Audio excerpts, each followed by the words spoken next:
Sir, I have move the amendment और मुझे ये लगता है कि इसके बारे में बहुत ही बहस हो गई है। बहुत अच्छा एक कानून, उसमें जिस तरह से इन लोगों ने अमेंडमेंट का सुझाव दिया है, उससे विसल ब्लोअर को बहुत डर पैदा हो गया है और ये बात यहाँ के सदन तक मर्यादित नहीं है। ये जब अमेंडमेंट होने वाली है, ये समझने के बाद कई लोगों ने इसके बारे में चिंता व्यक्त की है कि एक तरह से हमें जो प्रोटेक्शन था, वो प्रोटेक्शन जाने के बाद क्या होगा।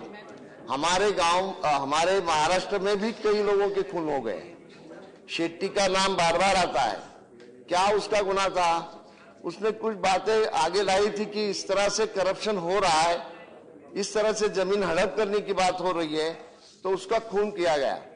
ये आज मुंबई के हद तक मैं बोलूंगा कि मुंबई में जिस तरह से डेवलपर्स लोगों के ऊपर अन्याय और अत्याचार करते हैं, वहां के झोपड़पट्टी के लोगों के ऊपर, चाल के लोगों के ऊपर, वो वही बात है।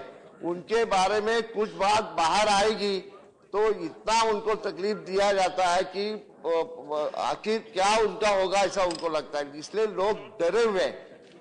एक तरह से आप लोगों को एक मानना पड़ेगा कि ये कानून की वजह से कई तरह से जो अन्याय है, वो अन्याय बाहर आने लगे।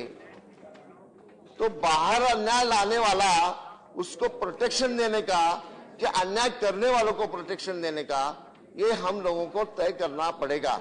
और मैं तो बोलूंगा सभापति महोदय कि यहाँ ऑफिसर लोग इसमें इन्वॉल्व नहीं होते, ऐसा समझने की जरूरत नहीं है।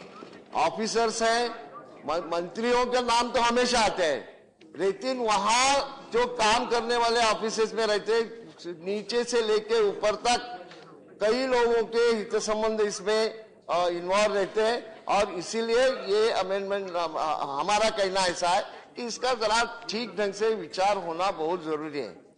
इतना मैं ट्रेजरी बेंच को कहूंगा, मिनिस्टर महोदय को कहूंगा कि क्या के लिए इतनी गड़बड़ी करते हो?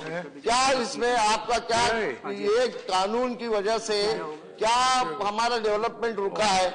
अगर कोई कहता होगा रुका है तो ये बिल्कुल सही बात नहीं है। जिनको दादागिरी करके ही सब अपना आगे लेके जाना है, वही लोग ये सब कर रहे हैं। ये ध्यान में हम लोगों ने लेना चाहिए। मेरा कहना ऐसा है कि अभी इसके ऊपर एक सिलेक्ट कमेटी में जाने के बाद लोगों को भी पूछा जाएगा और इसकी साधक बाधक चर्चा होगी, जिसकी वजह से ये कानून और अच्छा बनेगा। इसलिए मैं कुछ उसमें त्रुटियां हैं ऐसा आपको लगता होगा तो वहां आपके लोग वो बात रख सकते हैं, लेकिन इसमें अभी मिनिस्टर ने और यहाँ ट्रेजरी बेंच ने, सत्ताधारी दल ने इतना प्रेशर लाके अभी के अभी ये पास करना नहीं, ऐसे मैं विनंती करता हूं। और हाउस को, ये सभागृह को विनंती करता हूं कि सिलेक्ट कमेटी के लिए जाने के लिए मैंने जो सुझाव दिया है वो सुझाव पास कीजिए और ये बिल सिलेक्ट कमेटी में भेजिए। धन्यवाद। Okay, thank you.